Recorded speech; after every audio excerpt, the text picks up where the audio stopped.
Hello my dear student, welcome to my this video. So आज की video में हम पढ़ने वाले हैं किसके बारे में, that is about threo and erythro notation के बारे में। ओके, सो सबसे पहले मैं आपको थोड़ा सा इनके बारे में क्या करती हूँ, लिंक करा देती हूँ कि ये जो नोटेशन यूज़ करने वाले हैं वो किसके लिए करने वाले हैं। ओके, तो देखिए, जैसे कि आपको पता है हम अभी किसके बारे में पढ़ रहे हैं डिटेल में, ऑप्टिकल आइसोमर्स के बारे में, राइट।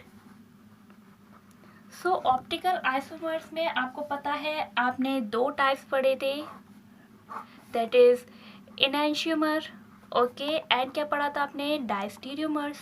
सो आज जो नोटेशंस हम पढ़ने वाले हैं वो किससे रिलेटेड है, हमारे डायस्टीरियोमर्स से। ओके, सो अब आप समझेंगे, ठीक है। सडनली कहीं से उठा के मैं नहीं पढ़ा रही हूँ आपको। तो देखिए क्या होता है इनमें। सबसे पहले आपको क्या देखना होता है कि जो आपको ये नोटेशन देखने को मिलते हैं वो किसमें, फिशर प्रोजेक्शन में। ओके, और फिशर प्रोजेक्शन भी कौन सा, जो कि किसके अकॉर्डिंग हो, according to golden rule. Okay, now आप सोच रहे होंगे कि गोल्डन रूल क्या है, ये तो आपने पढ़ा ही नहीं हमें, तो कोई बात नहीं, बहुत छोटी सी बात है, हम यहाँ पर ही आपको क्लियर कर देते हैं। So golden rule for the Fischer projection is that कि आपकी जो पेरेंट चेन होती है ना वो कैसी होनी चाहिए, that should be vertical. Okay, so parent chain हमारी होनी चाहिए वर्टिकल, एंड टॉप पर और बॉटम पर हमारे पास क्या लगे होते हैं, ग्रुप लगे होते हैं, या फिर आप कह सकते हैं कि फंक्शनल ग्रुप लगे होते हैं। तो वो ग्रुप आपके जो भी होंगे उनमें से जो हमारा सीनियर ग्रुप होगा वो कहाँ होना चाहिए, टॉप पर होना चाहिए। ओके, सीनियर फंक्शनल ग्रुप आप कह सकते हैं, सीनियर फंक्शनल ग्रुप कहाँ होना चाहिए, टॉप पर होना चाहिए।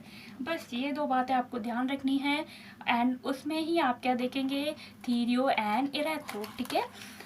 सो देखिए, मैंने ऑरेंज कलर से आपको जो बात अभी समझाई वही लिखी है, ठीक है।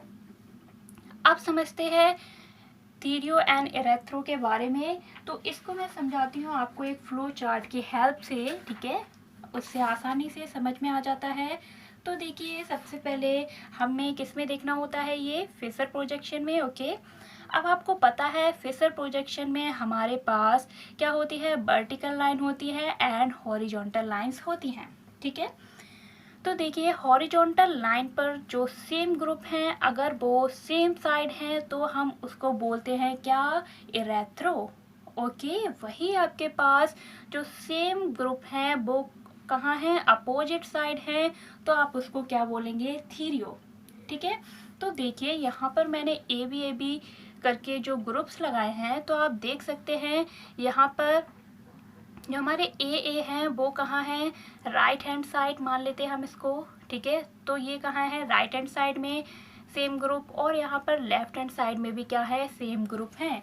तो ये हमारा क्या हुआ, इरेथ्रो हुआ, ठीक है। अब इस वाले में देखिए, इसमें हमारे पास एक दूसरे के क्या है, जस्ट अपोजिट में है, ठीक है, अपोजिट साइड में है। सो दैट्स वाई ये हमारा क्या हुआ, थीरियो। ओके, अब आपको ये तो पता ही है, तो मैंने पहले ही आपको रिलेट करा दिया कि ये टर्म्स किससे रिलेटेड हैं, दैट इज डायस्टीरियोमर्स से। ऑलराइट, सो देखिए, ये दोनों एक दूसरे के क्या होंगे, डायस्टीरियोमर्स। अगर आपने मेरे पहले की वीडियोस देखी हैं तो आप बहुत अच्छे से समझ गए होंगे कि क्यों है ये डायस्टीरियोमर्स। अब देखिए, एग्जाम्पल के थ्रू और अच्छे से समझते हैं। सबसे पहले हम सेकंड वाला एग्जाम्पल लेते हैं। ओके, सो देखिए, सेकंड वाले एग्जाम्पल में यहाँ पर अब आप आसानी से बता सकते हैं कि ब्रोमीन ब्रोमीन दोनों क्या है, राइट हैंड साइड में है, एंड हाइड्रोजन हाइड्रोजन क्या है, लेफ्ट हैंड साइड में है। दैट्स वाई ये हमारा क्या हुआ, erythro. Any doubt. And after that इस वाले में देखिए, हमारा ब्रोमीन ब्रोमीन अपोजिट साइड है, सिमिलरली हाइड्रोजन भी क्या है, एक दूसरे के अपोजिट साइड हैं। दैट्स वाई ये क्या हुआ, हमारा थीरियो। ओके, सो चलिए, अब आपको क्या है ना, एक ट्रिक बताती हूँ मैं, क्योंकि क्या है ना, अभी तो ये आपको बहुत छोटा सा टॉपिक है, आप सिंगल एक टॉपिक पढ़ रहे हैं तो आपको याद रहेगा, बट एग्जाम्स में क्या होता है ना, बहुत सारे टॉपिक होते हैं हमारे पास तो हमें याद नहीं रहता है, ठीक है। तो उसके लिए आपके पास एक ट्रिक है, दैट इज़ आपको याद रखना है क्या, टोज। ओके, क्या याद रखना है, टोज। सो टोज का मीन्स यहाँ पर क्या है, T stand for threo, O stand for opposite. अब क्या है ना, बहुत से होशियार बच्चे हैं मेरे जो कि समझ गए होंगे, राइट। उसके बाद में ई हमारा क्या स्टैंड करेगा, किससे, दैट इज रेथ्रो। उसके बाद में एस सेम। आई थिंक मुझे पेन चेंज कर लेना चाहिए। सो देखिए, अब आप ध्यान रख सकते हैं कि सेम ग्रुप जब हमारे कहाँ होंगे, अपोजिट साइड होंगे, तब हम उसको बोलेंगे क्या, थीरियो। वही हमारे सेम ग्रुप क्या होंगे, सेम साइड होंगे, तो हम उसको बोलेंगे क्या, एरेथ्रो। ठीक है, ये छोटी सी ट्रिक है, आप इसको ध्यान रखिए तो सब याद रहेगा, which is what, toes. Okay, अब चलिए जो मैंने यहाँ पर पहला एग्जाम्पल लिखा है वो देखते हैं। अब यहाँ पर आप फटाफट मुझे बताइए, ये क्या हमारा सेम साइड ओ एच है, राइट, एंड एच एच एक साइड है, तो सिंपली ये हुआ हमारा इरेथ्रो। ओके, एंड यहाँ पर इसकी दूसरी फॉर्म बनी है जिसमें हमारे पास ओ एच अपोजिट साइड है एंड हाइड्रोजन अपोजिट साइड है। सो ये क्या हुआ हमारा, थीरियो। ओके, आफ्टर दैट इसकी ही एक और फॉर्म है ये। अब ये क्या हुई बताइए फटाफट। तो इतना कोई सोचने वाली बात नहीं है, बस देखना है कि सेम ग्रुप अपोजिट साइड है क्या हॉरिजॉन्टल लाइन पर। तो हाँ, बिल्कुल अपोजिट साइड है, so it is also threo. Okay, so ये आपको समझाना था मुझे एंड आई थिंक आपको क्लियर हुआ होगा। ठीक है, छोटा सा टॉपिक था बट बहुत ही प्यारा सा। चलिए अब आगे बढ़ते हैं। अब हम आज समझने वाले हैं एक और topic which is a experiment.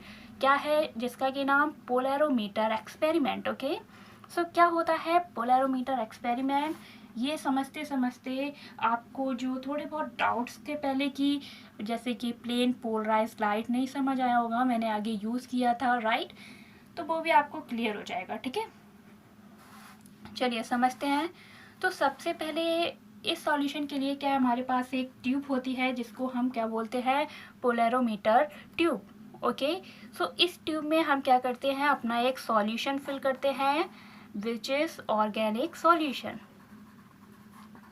जैसे कि शुगर का हो सकता है। ठीक है, तो हम एक ऑर्गेनिक सॉल्यूशन इसमें क्या करते हैं, फिल करते हैं।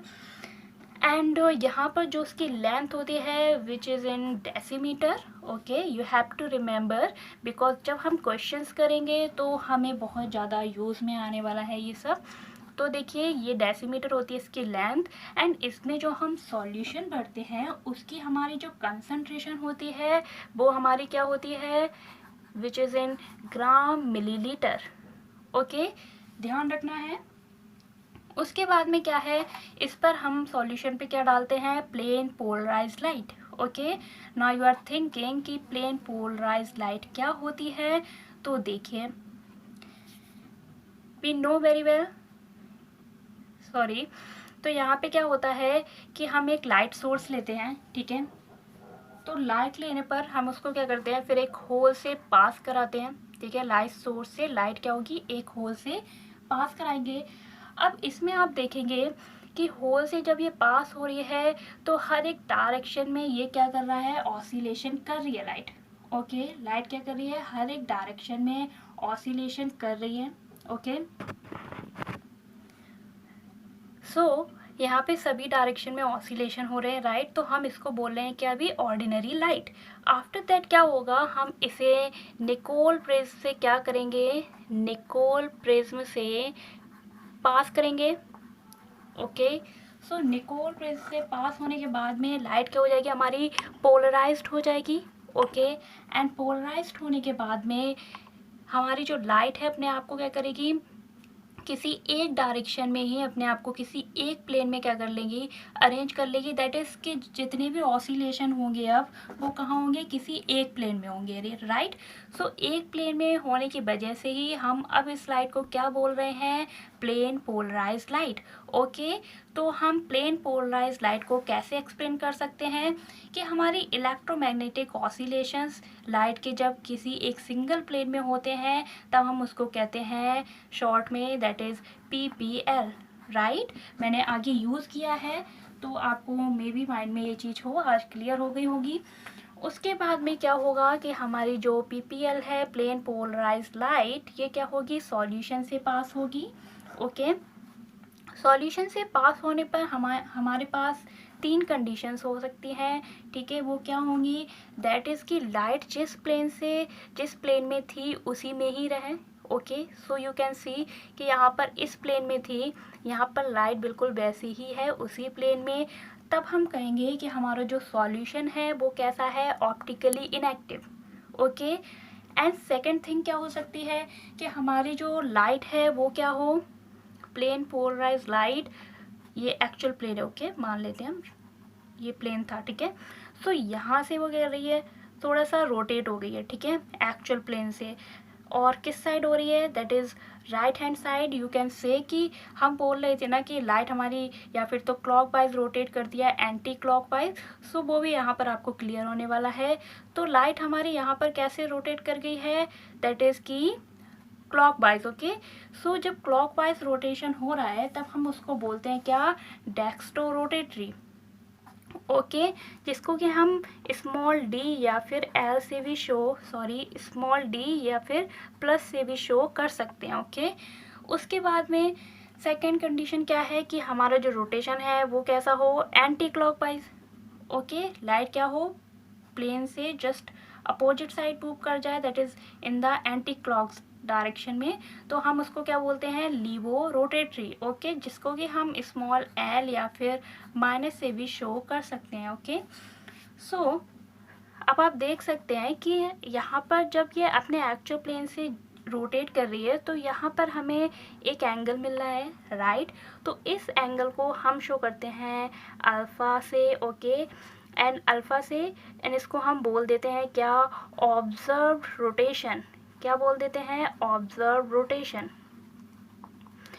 ओके, सो क्या है कि डेक्स्ट्रो रोटेटरी में जो ऑब्जर्व रोटेशन आएगा वो यहाँ पे प्लस लगाए, इसका मीन्स आप कैसे लिख सकते हैं, मान लो कि कितने एंगल से मूव किया, दैट इज़ +50 डिग्री से। ओके, एंड यहाँ पे लीवो में जितने एंगल से रोटेट किया उसको हम कैसे लिख सकते हैं, दैट इज़ -50 डिग्री से, कितने से भी कर सकता है। ओके, मैं जस्ट बता रही हूँ लिखने का तरीका। अब आप देखिए, जब लाइट हमारी क्या है, रोटेट हुई है, तब हम बोल रहे हैं कि हमारा कंपाउंड क्या होगा, ऑप्टिकली एक्टिव। Optically active.